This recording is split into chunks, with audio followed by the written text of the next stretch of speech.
সবসময় যেন হালকা এক হাসি লেগেই থাকে মুখে। ছোট্ট আদুরে পানির নিচে ভেসে বেড়ায় মনের আনন্দে। এদের বলে অ্যাকজলটল। মেক্সিকোর হ্রদে জন্ম, কিন্তু এখন রিও ডি জেনেরিওর অ্যাকোয়ারিয়ামে জায়গা করে নিয়েছে বিশ্বমুগ্ধতার কেন্দ্রবিন্দুতে।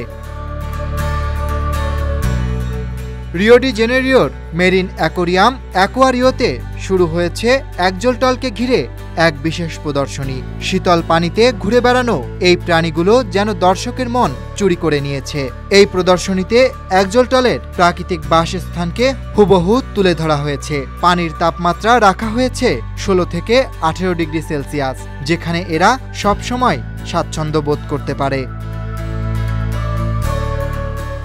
জীববিজ্ঞানী ম্যাথুয়েস ফেলিক্স বলেন, বন্য প্রকৃতিতে 1000-এরও কম অ্যাকজলটল বেঁচে আছে। এটা একটা বিপন্ন প্রজাতি। IBAM অবৈধ পাচার থেকে এদের উদ্ধার করেছে।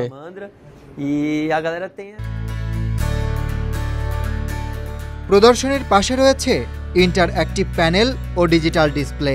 এতে দর্শনার্থীরা জানতে পারছেন এই প্রাণীটির কিছু আশ্চর্য গুণ সম্পর্কে। টিকটিকির মতো এর কাটা পা আবার গজায়। এরা পরিপক্ক হলেও শিশু অবস্থাতেই থেকে যায়। কিন্তু আজ দূষণ, নগরায়ন আর আগ্রাসী প্রজাতির কারণে প্রায় নিশ্চিহ্ন হতে বসেছে অ্যাকজলটল।